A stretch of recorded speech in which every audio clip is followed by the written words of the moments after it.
2:00 in the morning. The Southern Persian Gulf. The United States Coast Guard Cutter Glen Harris was already moving at 18 knots to maintain its position alongside a commercial tanker. For the last 14 minutes, the bridge crew had been tracking 3 fast attack craft that had moved into a shadowing position without transmitting any identification signals. Whether the cutter can maintain its protective screen without escalating to a kinetic engagement is now the primary concern for the commanding officer. The humidity in the Gulf was 86%. The sea state was calm, with wave heights under 2 feet. The Glen Harris was operating as part of Patrol Forces Southwest Asia. Its mission was the protection of the motor vessel Maersk Bering, a container ship carrying commercial cargo through the transit lane. The 3 Iranian vessels had approached from the northeast. They were operating without navigation lights and were not broadcasting automatic identification system data. Bridge. Combat. Contacts 01, 02, and 03 are holding station at 3,000 yards. Speed is 18 knots. They are matched to our course. Acknowledged. Combat. Maintain tracking. Signal the Maersk Bering to maintain her current heading and speed. Do not deviate. On the bridge of the Glen Harris, Lieutenant Commander Commander Vance watched the surface radar display. She did not speak. She had her hand on the internal communications handset. Under standard operating procedures, her primary objective was the safety of the escorted vessel. The presence of unidentified fast attack craft within the exclusion zone was a violation of established maritime protocols. 3 miles to the east, the commander of the lead Iranian boat observed the silhouette of the American cutter through night vision optics. His boat was a 12-meter fast attack craft, armed with a twin 12.7mm machine gun and multiple rocket launchers. His orders were to conduct a close approach inspection of the commercial vessel. He had not yet been authorized to engage the radio or respond to hails. He signaled the other 2 boats in his section to increase speed. The distance between the Iranian formation and the Glen Harris began to decrease. On the radar screen, the gap closed from 3,000 yards to 2,500 in less than 60 seconds. Combat. Bridge. Contacts are accelerating. New speed is 26 knots. Bearing is constant. Bridge. Combat. Confirmed. They are closing the intercept. The Glen Harris is a Sentinel-class fast-response cutter. It is armed with a Mark 38 Mod 2 25mm remote-controlled chain gun and 450 caliber machine guns. At 2:12 in the morning, Vance ordered the crew to increase their readiness state. She did not call for general quarters yet. She waited to see if the Iranian vessels would alter their course as they reached the 2,000-yard mark. In the engine room of the Maersk Bering, the chief engineer reported a slight increase in vibration as the captain of the tanker pushed the vessel to its maximum sustained speed. The tanker was not armed. It relied entirely on the presence of the Coast Guard cutter for its security. The lead Iranian boat crossed the 2,000-yard threshold. It was now moving at 32 knots. It was heading directly for the midsection of the Maersk Bering. Warning, warning. This is United States Coast Guard Cutter Glen Harris on Bridge-to-Bridge Channel 16. You are approaching a coalition warship in a protected commercial vessel. Alter your course immediately. 2:21 in the morning. The Southern Persian Gulf. The 3 Iranian fast attack craft did not acknowledge the radio warning. Instead, they increased speed to 38 knots. On the bridge of the Glen Harris, the surface search radar showed the contacts breaking their formation. 2 boats maintained their course toward the tanker, while the lead vessel began a hard turn to port. Bridge. Combat. Lead contact is turning. Positioned to cross the bow of the Coast Guard cutter. He is attempting to cross our bow. Range is 1,200 yards. Acknowledged. Helm. Steady as she goes. Do not yield. Look out. Keep eyes on that lead boat. The procedure for a crossing maneuver in a contested waterway is governed by the International Regulations for Preventing Collisions at Sea, or COLREGS. Under these rules, as the stand-on vessel in this specific geometry, the Glen Harris was required to maintain course and speed. However, tactical reality often supersedes navigation rules during an intercept. Inside the lead Iranian vessel, a Zulfikar-class fast-attack craft, the commander signaled his crew to uncover the 12.7mm machine gun.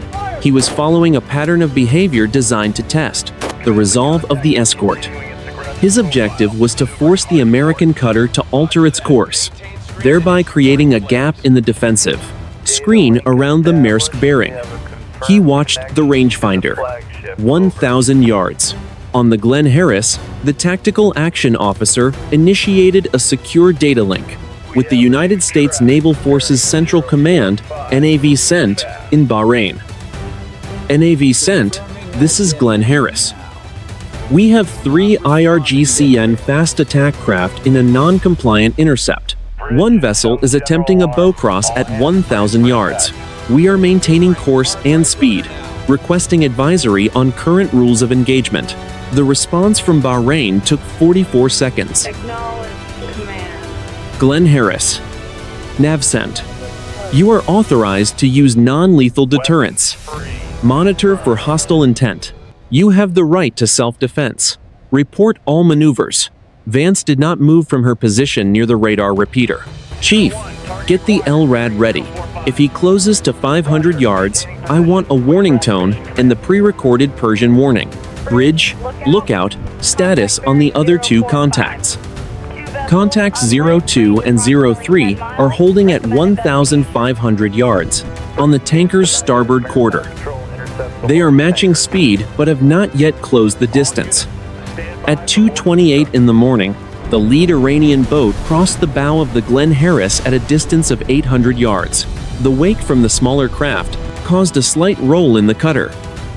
The Iranian vessel then slowed down, allowing the Glen Harris to pull alongside it, before it accelerated again to take a position less than 400 yards off the cutter's port beam.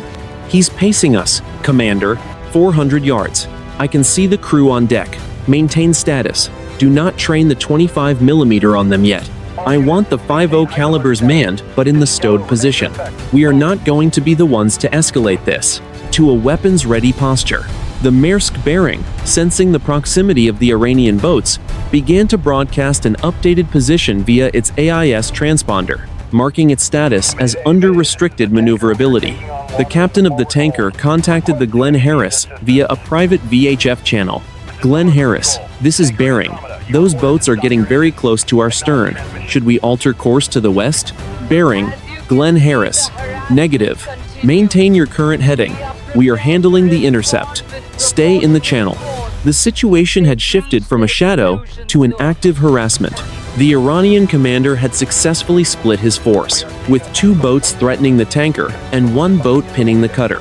The geometry of the encounter was becoming increasingly restricted as the vessels approached a group of oil platforms to the south.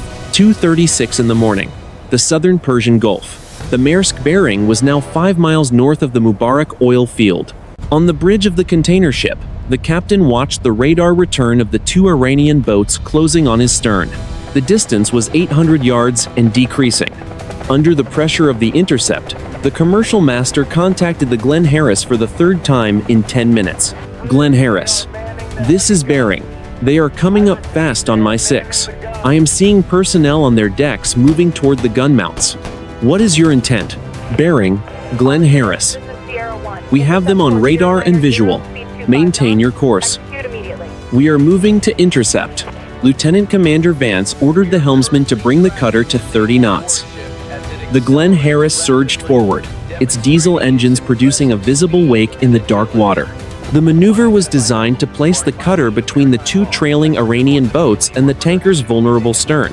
This is known in naval tactics as shouldering, using the physical presence of the ship to block an opponent's path without firing a shot.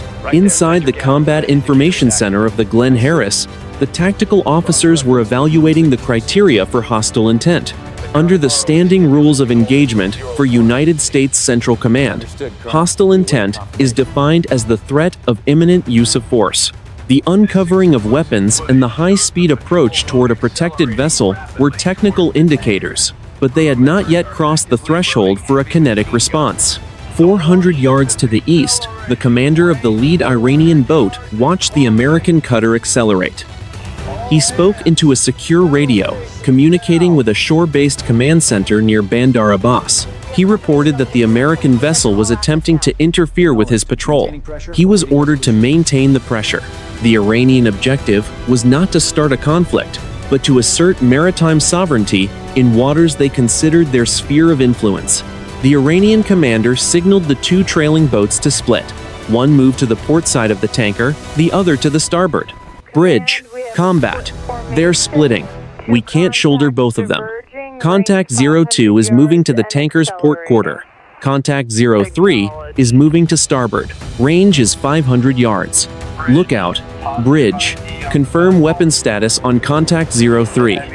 Bridge. Lookout. I have a visual.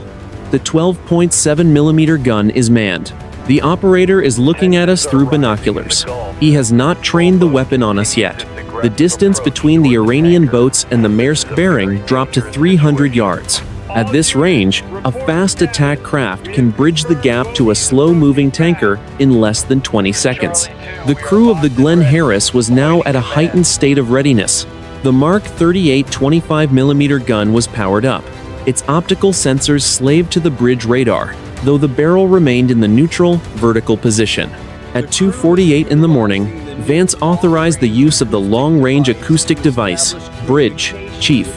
LRAD is manned and ready. Directional beam is set for Contact 03. Chief, Bridge. Send the warning. Persian first, then English. Tell them to clear the area or face defensive measures. The LRAD emitted a high-intensity, narrow-beam acoustic pulse. Even from several hundred yards away, the sound was piercing. On the deck of the Iranian boat, the crew could be seen visibly reacting to the noise. Some reaching for their ears. The recorded voice, speaking in Farsi, boomed across the water. You are standing into danger. Your actions are provocative. Alter your course immediately. The Iranian boat on the starboard side slowed momentarily, its bow dipping as the engines throttled back. However, the boat on the port side ignored the warning and continued to close. The gap was now 200 yards. Bridge. Combat. Contact 02 is not backing off. He is inside 200 yards of the tanker. He has ignored the LRAD. Vance picked up the handset for the ship's general announcing system. She did not raise her voice. All hands. This is the captain. General quarters. General quarters. Man your battle stations. This is not a drill. 02:51 in the morning. The Southern Persian Gulf. The sound of the general quarters alarm echoed through the steel corridors of the Glen Harris. 186 seconds after the order was given, all 71 crew members were at their battle stations. On the bridge, the lights were dimmed to a deep red to preserve night vision. The only illumination came from the tactical displays and the glowing buttons of the communication consoles. Bridge. Combat. We have 3 new surface contacts. Bearing 180. Range 5 miles. They are closing at 40 knots. Acknowledged. Combat. Lookout. Sweep the southern horizon. Identify those contacts. The arrival of 3 additional Iranian vessels changed the tactical calculus. What had been a localized harassment by a single section of boats was now a coordinated multi-vessel operation. The new contacts were identified as Sardar-class fast attack craft, similar to the 3 already engaged. They were approaching from the direction of the Iranian coast, positioned to cut off any southward deviation by the convoy. Bridge. Lookout. I have visual on the new contacts. They are in a line abreast. They are not showing lights. Range is now 4,000 yards. The Glen Harris and the Maersk Bering were now effectively surrounded. To the north and east were the original 3 boats. To the south, the 3 new arrivals. To the west lay the edge of the deep-water shipping channel and the territorial waters of the United Arab Emirates. The Iranian boats began to tighten the circle. Combat. Bridge.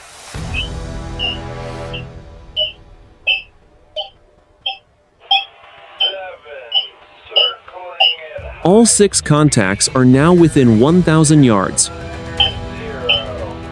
They are forming a ring around us and the bearing. Contact 04 is closing on our port quarter. Distance 600 yards. In the Combat Information Center, the Tactical Action Officer monitored the movements on the Aegis-linked display. The 6 Iranian boats were maneuvering with high precision. They maintained a distance of roughly 500 yards from each other and the American cutter. This formation restricted the Glen Harris's ability to maneuver. Any turn to port or starboard would bring the cutter within collision distance of at least 2 Iranian vessels. Maersk Bering. Glen Harris. We are now surrounded by 6 non-compliant vessels. Reduce speed to 12 knots. Do not, I repeat, do not attempt to break the formation. We are holding station. Glen Harris. This is Bering. Copy 12 knots. We are seeing significant activity on those boats. They are shadowing us very closely. One of them is less than 100 yards from our hull. The Iranian commander in the lead boat of the second group received confirmation that the American cutter had entered the designated maneuver restriction zone. His orders from the regional headquarters were to maintain the encirclement for the duration of the transit past the Mubarak oil field. He signaled his boats to maintain their intervals. The 12.7mm machine guns on all 6 boats were manned. On the bridge of the Glen Harris, the 25mm Mark 38 was now slaved to the forward electro-optical sensor. The operator in the Combat Information Center could see the individual crew members on the nearest Iranian boat in high-definition infrared. He watched as a sailor on the Iranian deck readied a shoulder-fired rocket-propelled grenade launcher. Bridge. Combat. We have a visual on an RPG launcher on contact 04. It is not shouldered, but the operator is in position. Acknowledged. Do not lock the fire control radar. Keep the optical track. Bridge. Lookout. Status on the tanker's port side. Bridge. Lookout. Contact 02 is inside 500 yards. He is matching the tanker's speed exactly. At 3:05 in the morning, the distance between the lead Iranian boat and the bow of the Glen Harris dropped to 300 yards. The encirclement was complete. The cutter and the tanker were moving through a corridor of 6 armed vessels, none of which were responding to radio calls. The situation had reached the 5,000-yard threshold for the entire group. Every movement was being monitored by the 5th Fleet Command Center in Bahrain. 3:00 to 6 in the morning. 200 miles to the northwest, on the watch floor of the United States Naval Forces Central Command in Bahrain. The tactical situation in the Southern Persian Gulf was now being projected onto the main display of the Maritime Operations Center. The icons for the Glen Harris and the Maersk Bering were surrounded by 6 red diamonds, representing the Iranian fast attack craft. The Vice Admiral in command of 5th Fleet had been briefed 4 minutes earlier. NAV sent. This is Glen Harris. We are currently boxed in. All 6 contacts are within 500 yards. We are maintaining 12 knots to keep pace with the bearing. Iranian vessels are displaying aggressive maneuvering and have personnel manned at crew-served weapons. The response from the Commodore at NavCent was recorded at 3:00 to 8. Glen Harris. NavCent. Be advised, we have an RC-135 Rivet joint aircraft on station in the upper atmosphere. They are monitoring Iranian internal communications. It appears these boats are under orders to conduct a maneuverability test of your escort. You are directed to maintain your current transit lane. Do not be the first to fire.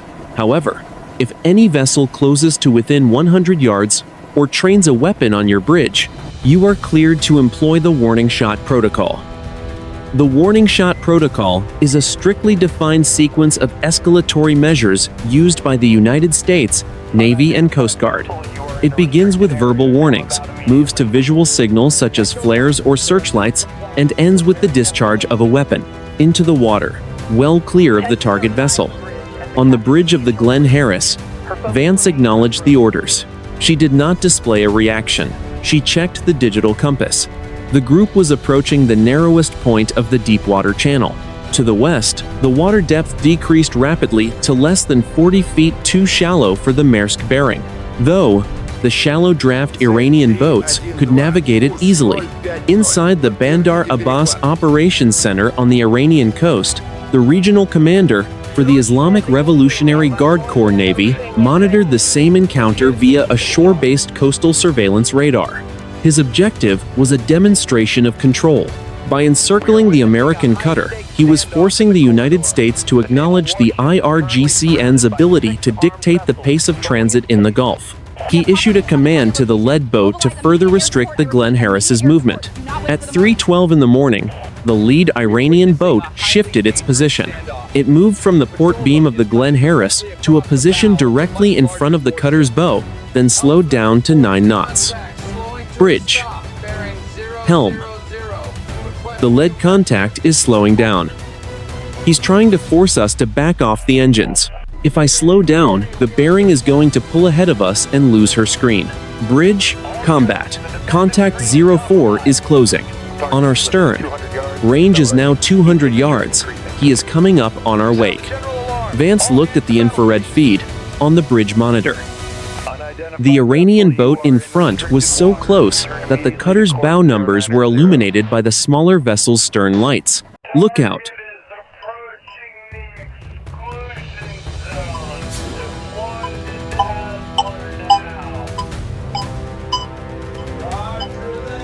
Signal the lead boat with the green laser dazzler. 5-second bursts. Get his attention. If he doesn't increase speed, we are going to have to maneuver around him, and that's going to put us dangerously close to the western shallows. The laser dazzler, a non-lethal optical distraction device, emitted a high-intensity green beam toward the bridge of the Iranian craft. On the deck of the boat, the helmsman shielded his eyes. The boat wobbled in its track but did not move. The distance between the Glen Harris and the lead boat was now 150 yards. The distance between the Glen Harris and the tanker was widening. The bubble of protection was beginning to fail. 3:21 in the morning. The Southern Persian Gulf. The gap between the bow of the Glen Harris and the stern of the lead Iranian vessel is now 60 yards. At this distance, the wake from the Iranian boat is washing against the cutter's hull, creating a physical vibration felt throughout the bridge. Whether the cutter can avoid a collision while maintaining its position beside the Maersk Bering is now a matter of seconds. The air remained heavy with humidity, and the visibility was restricted by the lack of ambient light away from the oil platforms. The Glen Harris was now effectively trapped in a box formed by 6 fast attack craft. Bridge. Combat.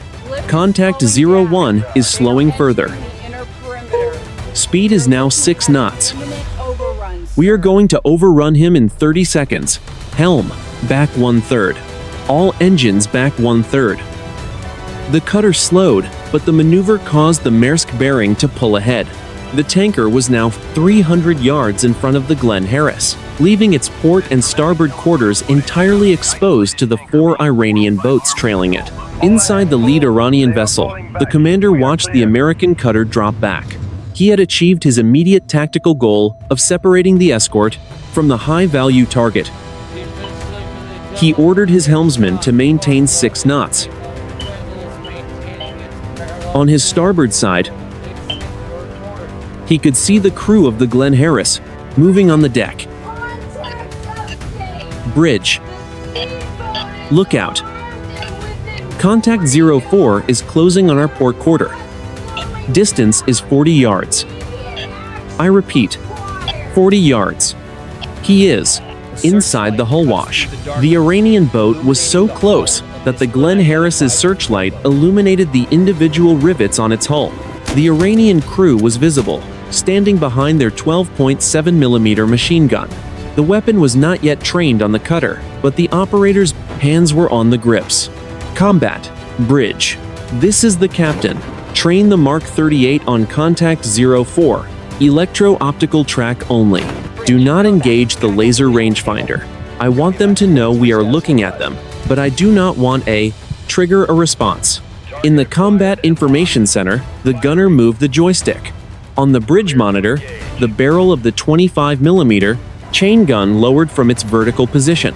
It slewed to the left and depressed until it was pointed directly at the center of the Iranian boat's hull. Track is steady. Bridge. We have a clear shot. Range is 38 yards. Under the rules of engagement, the Glen Harris had the right to defend itself against a hostile act. A collision at 18 knots would be classified as such. However, at 6 knots, the situation was ambiguous. A low-speed impact might be interpreted as a navigational error, rather than an attack. Nav sent. This is Glen Harris. We are at the closest point of approach. Contact 04 is at 40 yards. Port quarter. Lead contact is blocking our bow at 60 yards. We have trained the main battery on the closest threat. We are holding. Fire. The silence on the bridge was interrupted only by the low hum of the electronics and the sound of the air conditioning. Every sailor at a crew-served weapon was focused on their assigned sector. No one spoke. At 3:28, the Iranian boat, on the port quarter, suddenly accelerated. Instead of pulling away, it veered toward the Glen Harris, its bow aiming for the cutter's midsection. Bridge, look out, he's turning in. Contact 04 is coming in. Helm, hard right rudder. Increase speed to flank. The Glen Harris surged, its 3 diesel engines producing 9,000 horsepower. The cutter leaned into the turn, the hull groaning as it fought the inertia. The Iranian boat missed the cutter's stern by less than 15 feet. The spray from its wake hit the Glen Harris's windows. Bridge, combat. He's clearing our stern, but we are now heading straight for the shallows. Depth is dropping. 40 feet, 38 feet. The Glen Harris was now moving at 30 knots, heading away from the shipping channel and toward the coast. The box had been broken, but the cutter was now separated from the tanker by over a mile, and the water was getting dangerously shallow. 3:31 in the morning. The Southern Persian Gulf. The Glen Harris was now operating in 32 feet of water. The Sentinel-class cutter has a draft of 9 feet, but at 30 knots, the risk of hitting an uncharted shoal or experiencing a high-speed grounding was significant.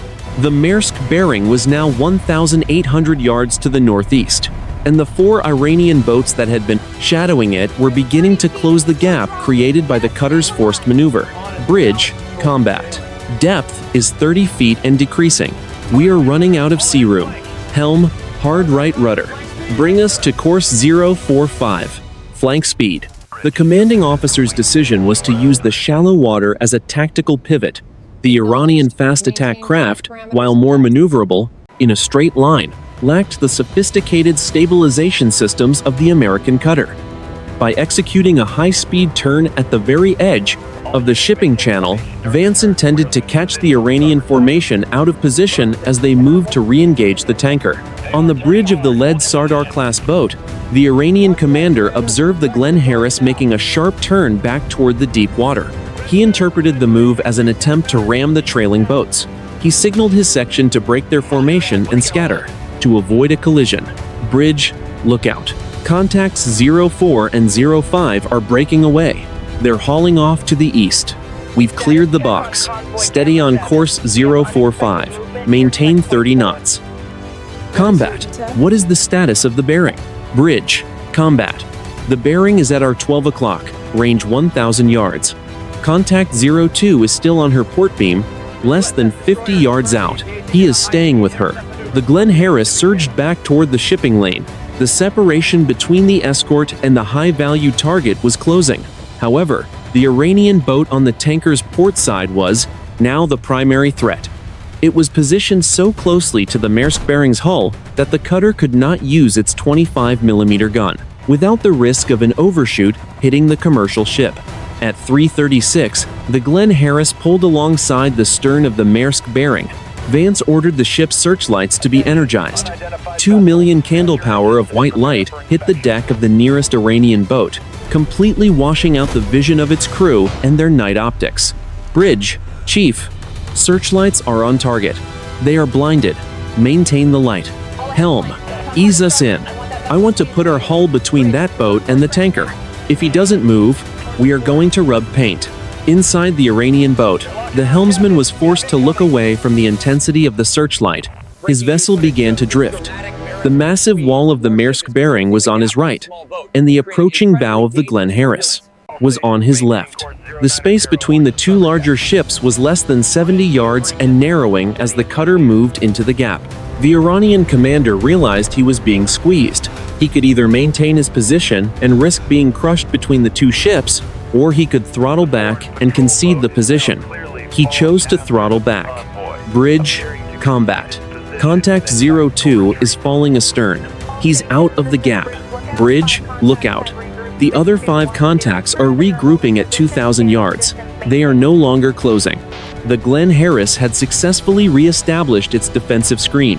The Maersk Bering was once again protected on both quarters. The immediate risk of collision had passed, but the 6 Iranian vessels remained in a line abreast formation, following the convoy from a distance of 1 mile. At 3:40 in the morning, a new voice appeared on the bridge-to-bridge radio.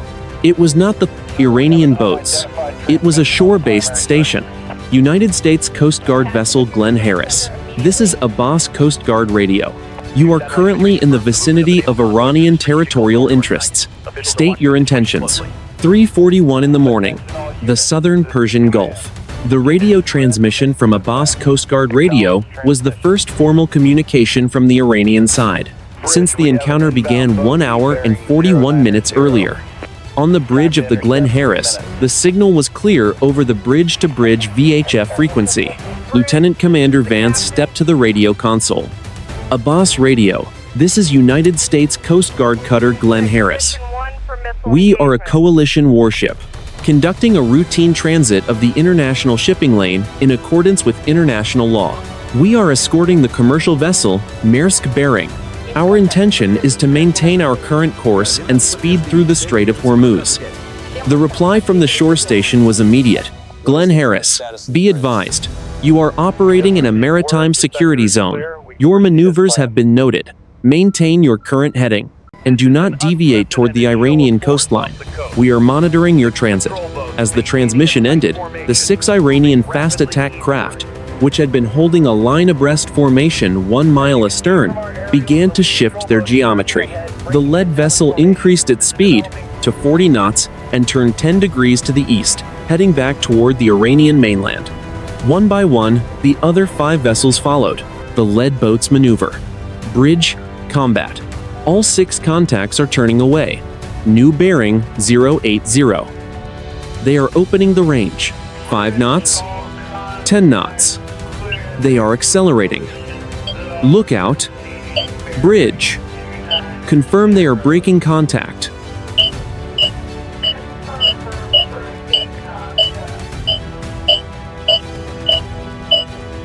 Visual confirms. All 6 boats are heading east. They are no longer shadowing the Bering. Inside the lead Sardar-class boat, the Iranian commander stood down his weapons teams. His orders from Bandar Abbas had been fulfilled. The mission had successfully demonstrated that the IRGCN could interdict and encircle a coalition escort within the shipping lanes. He reported the final position of the American cutter and the tanker before switching his radar to a long-range surveillance mode. On the Glen Harris, the shift in the tactical picture was reflected on the Aegis display. The red diamonds representing the Iranian boats were moving away from the green icon of the cutter. The distance increased to 3,000 yards, then 4,000. NAB sent, this is Glen Harris. All Iranian contacts have broken formation and are heading east toward the coast. We are maintaining our escort position with the Maersk Bering. Requesting permission to downgrade from general quarters, Glen Harris, NAV sent. Copy all. Be advised, we still have the rivet joint on station. There are no other surface contacts detected in your immediate path. You are cleared to go to Modified Condition 3. Condition 3 is a heightened state of readiness that allows half the crew to rest while the other half remains at their stations. It is the standard operating posture for transit through contested waters. Vance did not immediately leave the bridge. She watched the radar screen until the Iranian boats were over 10 miles away. The Maersk Bering had increased its speed back to 18 knots. The tanker's captain contacted the Glen Harris one last time. Glen Harris, this is Bering. We see them leaving on our radar. Thank you for the close-in support. That was closer than we'd like. Bering, Glen Harris. Understood. We will remain on station until you clear the strait. Maintain your current speed. At 3:55 in the morning, the Glen Harris crossed the final waypoint of the high-risk transit zone. The Iranian boats were now off the radar. The immediate threat had receded, but the crew remained in their flash gear, their hands near their weapons. The silence on the bridge was no longer heavy, but it was still professional. 3:56 in the morning. The entrance to the Strait of Hormuz. The Maersk Bering reached the designated handover point 5 miles west of the Musandam Peninsula. The commercial tanker had successfully transited the most restricted portion of the Southern Persian Gulf. On the bridge of the Glen Harris, the navigation officer confirmed that the vessel was now in the outbound shipping lane of the traffic separation scheme. The 6 Iranian fast attack craft had disappeared from the surface search radar 4 minutes earlier. According to the RC-135 aircraft still monitoring the area, the vessels had entered the territorial waters near Bandar Abbas and were heading toward their base. The immediate tactical threat had ended. Bridge. Combat. No surface contacts within 10 miles. The Maersk Bering is clear of the Narrows. We have successfully completed the escort. Acknowledged. Combat. Helm. Come to course 180. Reduce speed to 15 knots. We are returning to our patrol sector. Inside the Glen Harris, the process of documenting the encounter began. This is a standard bureaucratic requirement following any high-readiness incident. The tactical action officer began compiling the sensor logs, the radio transcripts, and the video footage from the forward-looking infrared camera. These files would be transmitted to Bahrain via the Secure Secret Internet Protocol Router Network, SIPRNet, for further analysis by intelligence officers. The crew at the Mark 38 gun station stood down. They cleared the weapon, secured the sensors, and returned the barrel to the vertical stow position. On the bridge, the red combat lighting was switched back to standard white as the ship moved out of the high-risk transit zone. Commander, we have a request from the Bering. They want to know if we need a final sitrep. Tell them negative. Wish them a safe passage to the Arabian Sea. Our job here is finished. At 4:15 in the morning, the Glen Harris began its turn away from the tanker. The two ships, which had been less than 100 yards apart during the peak of the crisis, were now separated by 2 miles of open water. The container ship continued its journey toward the Indian Ocean, while the Coast Guard cutter resumed its station-keeping duties in the Southern Gulf. The encounter had lasted exactly 2 hours and 15 minutes. No shots had been fired, no physical damage had been sustained by any vessel. In the official deck log of the Glen Harris, the entry for the morning watch would record the event as a non-compliant intercept during escort of high-value asset. The Iranian boats had returned to their pier. The crews were debriefed by their local commanders. From the Iranian perspective, the mission was a successful exercise in coastal defense and the assertion of maritime authority. They had tested the reaction times of a modern coalition escort and forced it into defensive maneuvering without triggering a kinetic response. The incident was over, but the data gathered during those 2 hours was already being analyzed. The maneuvers practiced by the Iranian boats were being compared to previous encounters to identify shifts in IRGCN tactical doctrine.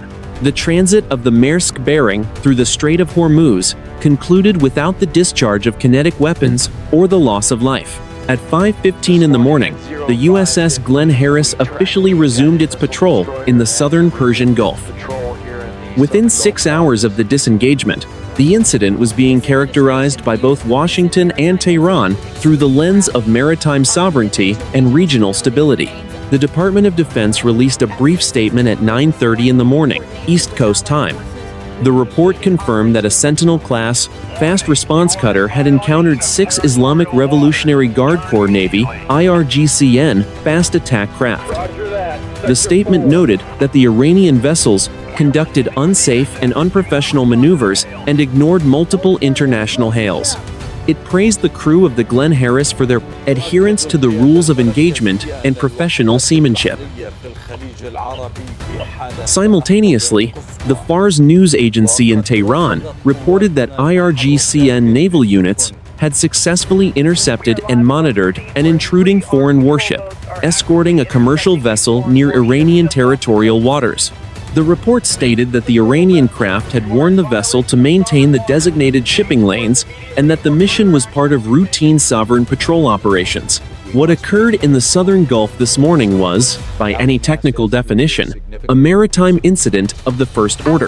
The IRGCN used a classic boxing-in maneuver, a tactic designed to test the decision-making speed of a solo escort. By splitting the cutter from its high-value asset, they created a tactical dilemma: protect the ship or protect the self. The fact that this did not escalate into a kinetic exchange is a testament to the training of the Coast Guard crew. In a space of less than 50 yards, with weapons manned on both sides, the margin for human error is zero. The commander's decision to use the shallow water pivot was not just a navigational choice, it was a tactical signal. It demonstrated that the Glen Harris could outmaneuver the smaller craft, even under extreme spatial constraints. Ultimately, this was a contest of nerves. The Iranian boats withdrew once they realized the American commander was prepared to rub paint rather than yield the lane. It was a de-escalation, driven by professional calculations on both sides of the bridge. The data recorded by the Glen Harris's ANSPY, 6 radar arrays and electro-optical sensors provides the United States Fifth Fleet with a high-fidelity map of current IRGCN tactics. Intelligence officers are currently analyzing the following points. Coordinated encirclement. The transition from 3 to 6 boats suggests a rapid response capability from shore-based Iranian commands. Non-kinetic harassment. The use of bow crossing and shouldering maneuvers indicates a preference for psychological pressure over direct engagement. Communication silence. The refusal to respond to VHF Channel 16 hails remains a standard Iranian protocol to maintain tactical ambiguity. The incident has been filed as a Category 2 maritime incident. It will be discussed during the next maritime security briefing in Bahrain, but it is unlikely to result in a change to the current rules of engagement. In the Persian Gulf, this is the reality of the gray zone, a state of constant friction where the line between a routine patrol and an international crisis is measured in yards. By noon, the Maersk Bering had reached the Gulf of Oman, its transit complete. The Glen Harris continued its southward course, its crew returning to the standard watch rotation. The standoff was over. The official report would describe it as a navigational incident.